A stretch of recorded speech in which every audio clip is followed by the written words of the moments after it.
Good evening, everybody. I want to acknowledge the traditional custodians and cultures of the land and waters on which we meet, in particular the country of the Gadigal people of the Eora Nation. I honour all First Nations elders and ancestors.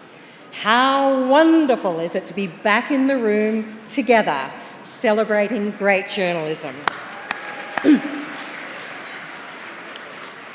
But while there is much to celebrate, and we're seeing so much great journalism tonight, we also need to be vigilant about the dangers that beset our media. An erosion of trust between news outlets and consumers continues to undermine the important work that we do.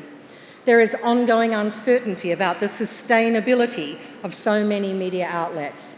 While the mandatory bargaining code has brought much needed money into the industry, Google and Facebook are still refusing to negotiate with some outlets. And we know that public interest journalism is in peril.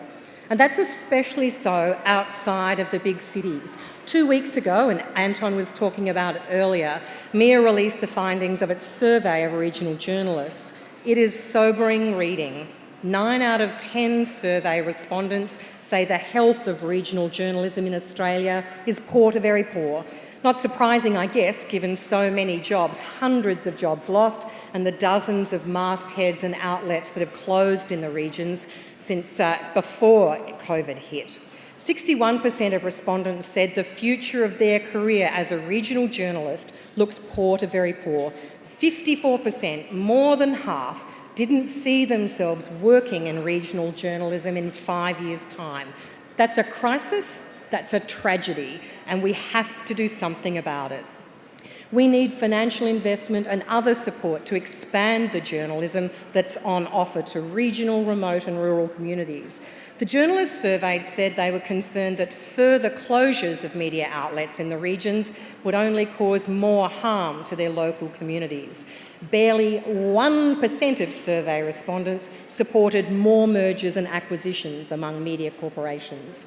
We've seen the federal government kick in money in recent years, and that is welcome. But $5 million here, $10 million there falls well short of the $250 million that the Centre for Future Work identified last year that would be needed to sustain a healthy media sector. We know that quality, ethical, public interest journalism is crucial for a strong democracy. Let's consider a couple of things. Australia's place in global rankings on press freedom, according to Reporters Without Borders, has fallen 5 places between 2019 and 2020. We're currently in 26th position.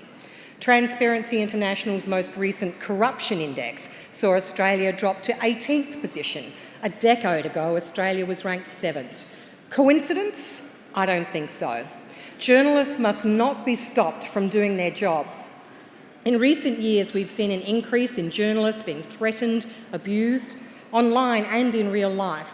We've seen them belittled and berated by public figures, particularly members of government.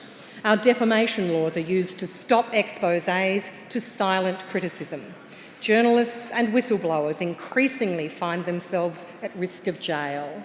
A mature democracy, a credible society, is not afraid to let the light in. As we swing into the season of political promises, with elections in South Australia, Victoria and of course nationally this year, let's ask something for our industry. That governments, oppositions, politicians, new candidates, new parties, old candidates, old parties, sign a pledge to respect and honour press freedom, to put accountability and transparency at the heart of our democracy.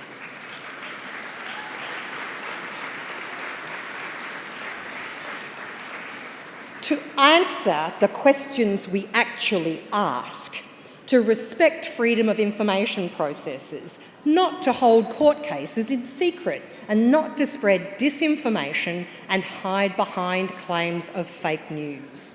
Hey Ben, what about it? Do you want to start the trend? Very good, we'll take that. The federal government also needs to support efforts to free Julian Assange, the WikiLeaks publisher who is languishing in a UK prison as the United States pursues his extradition. Let's not forget, WikiLeaks with Julian at the helm was recognised in 2011 with the Walkley Award for Outstanding Contribution to Journalism.